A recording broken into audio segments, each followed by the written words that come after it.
Hello, this is my off-tank build for Trials that pairs with the previous video that I did. If you have not seen that, please check it out. It's on my channel. Go to the playlist folder for tanks, or it's in my Trials playlist as well. It's called the Glacial Echoes tank build. That is the main tank, and this is the off-tank build that pairs with it. So let's get right into the build.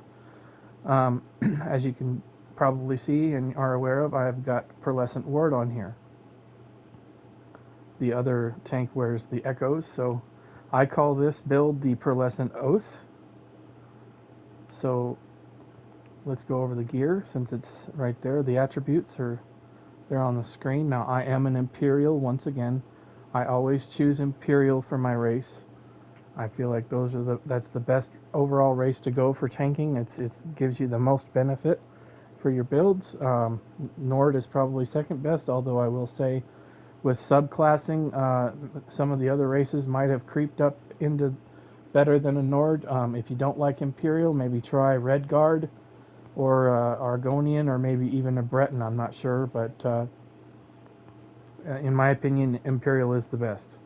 Anyway, always on the front bar, I have a Decisive Trainee sword to give me max health, and a Druid's Braid craftable shield. Trainee comes from the starter zones. You can buy this on traders, very easy to get. I make it decisive to give me more ultimate. Every time you earn ultimate, you have a chance to get an additional ultimate. Druid's Braid again has one line of max health, so that's why we use those on the front bar to get our max health up higher. It comes up to about 2,700 more max health or so with those two. So then I'm wearing Lord Warden for my monster set to give the group more resistances.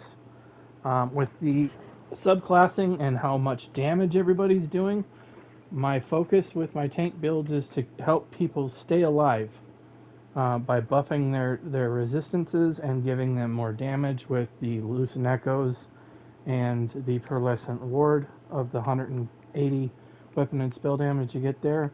This will proc quite often, and it gives a unique 3180 physical resistance. You just have to be near your group, which as an off-tank, you're probably going to be near them quite often, honestly.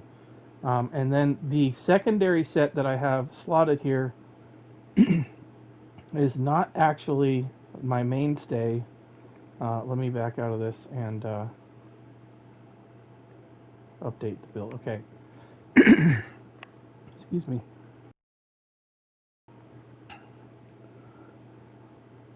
Now, the Stonetalker's Oath, I understand this is a double up of a 2 trial sets. That's not what I was doing there. But this is a way of getting your group some increased resistance, or excuse me, resources. With everything costing more and people losing out on their skill lines that typically have recoveries built into them, recoveries are a little bit harder with these glass cannon absolute nuclear warhead builds. And so how you proc Stonetalker's Oath is all you have to do is heavy attack on your back bar once every 10 seconds. And then once the 10 seconds is up, you'll see an explosion there that gives you resources back.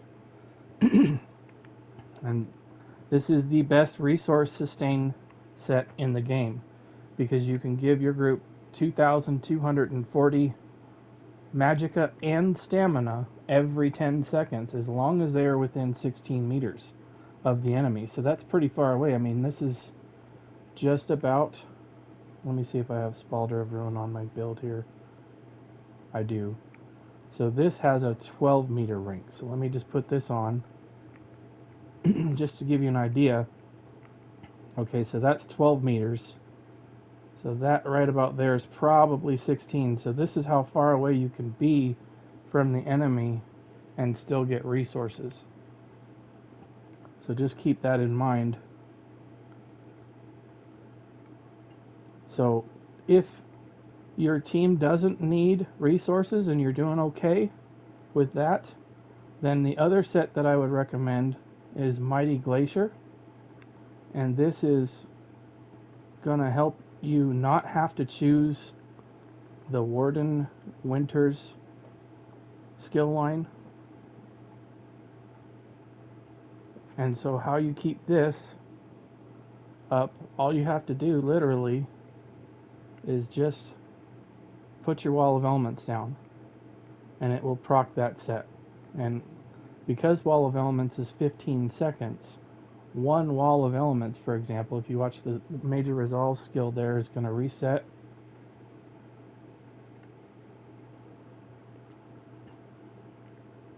I have to stay in combat, I think that's the problem. It's going to reset here. There it is, it reset. So this can reactivate every 10 seconds. So with one wall, you can have it proc twice and get 30 seconds of Major Resolve for your entire group, as long as they are within 28 meters of you. So that's another way you can get Major Resolve for your entire group without having to pick the skill line here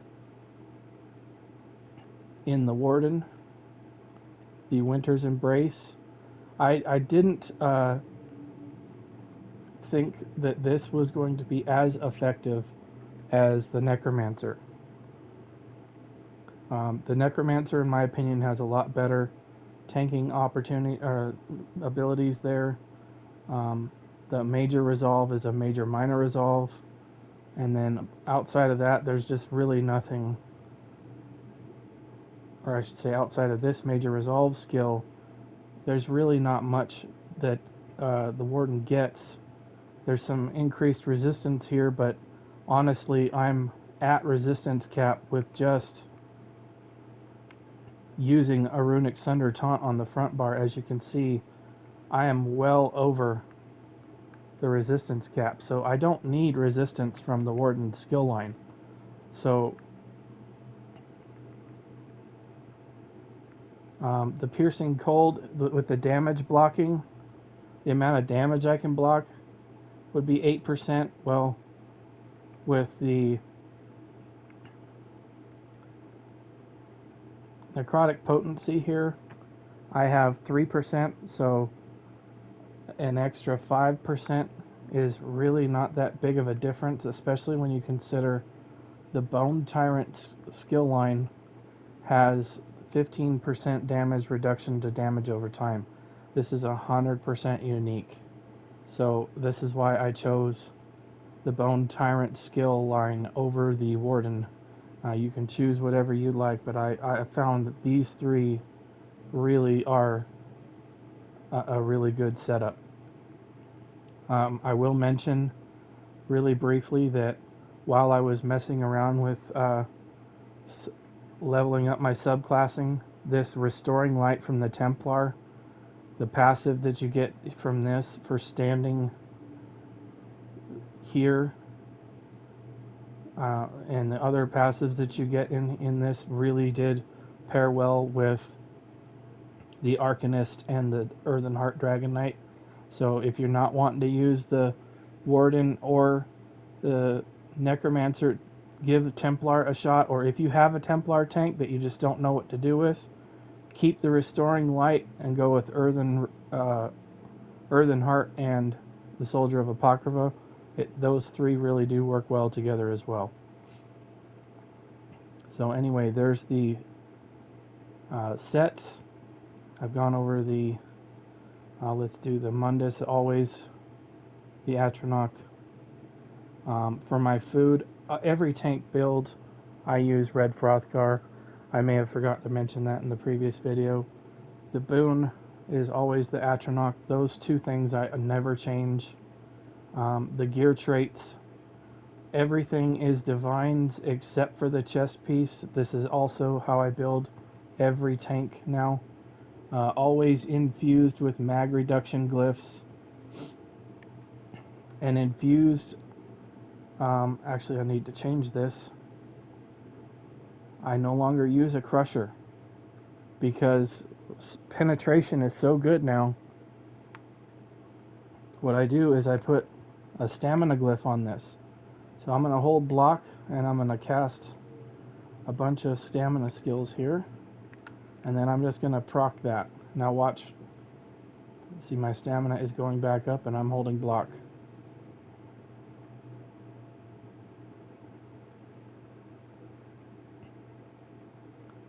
Well, it's not a lot, but I mean, with everything else you can do, the passive from the Dragonknight, and then keep this up.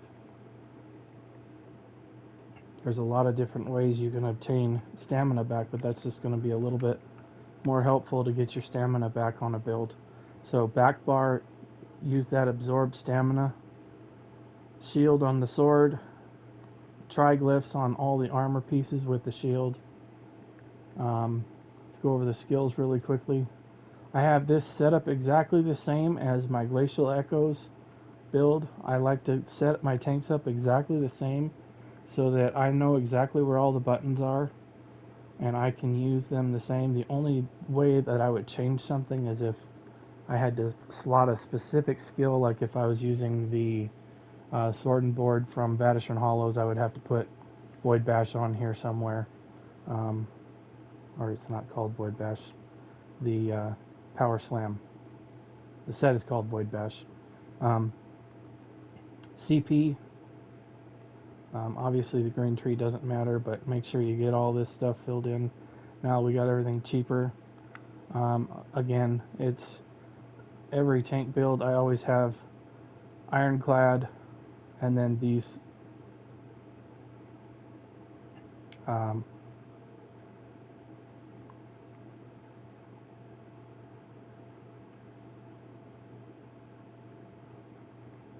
there.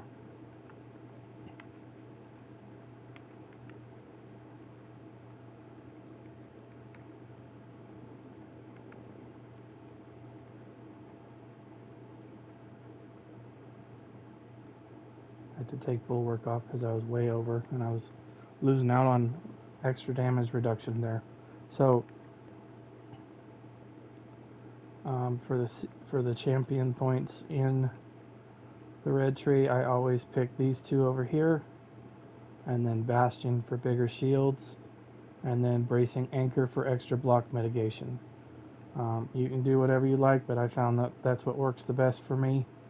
So it's Ironclad here, and then just remember the little smiley face right here. All these three right here, pick those and slot them, and your tank should be running pretty well. Everything on this build costs magicka, except for the taunt and this shield here. If you happen to hit it, will cost stamina, but this is the only stamina ability in the entire build. This is all magicka back here, and then these three, well, this doesn't cost anything, and neither does this. So there's 1, 2, 3, 4, 5, 6 skills that cost magicka out of the 10 slots. So not bad. Getting a lot of buffs out of everything. I did go into more detail on my previous build. I'm trying to keep this one a little bit shorter because the other one ran quite long. But you get the idea here. This is melding real well together. The other build has Lucent Echoes and an increased status effect chance. This build provides major resolve or resources on the secondary set with the Pearlescent Ward, and then Lord Warden. I will say, as a maybe possible thing you can switch out for ad pools, you can pop on Swarm Mother to help you yank in ads a little bit quicker. It will automatically yank in and taunt stuff for you, so that's not 100% necessary, but it can be helpful if you've got a lot of ads to yank in. But I think that's pretty much it for this build. Thank you for watching. I'll be making some more videos for the other roles in the trial and everything, so keep an eye out, check out my channel, keep an eye out on the playlists, and I'll see you in the next video. Bye.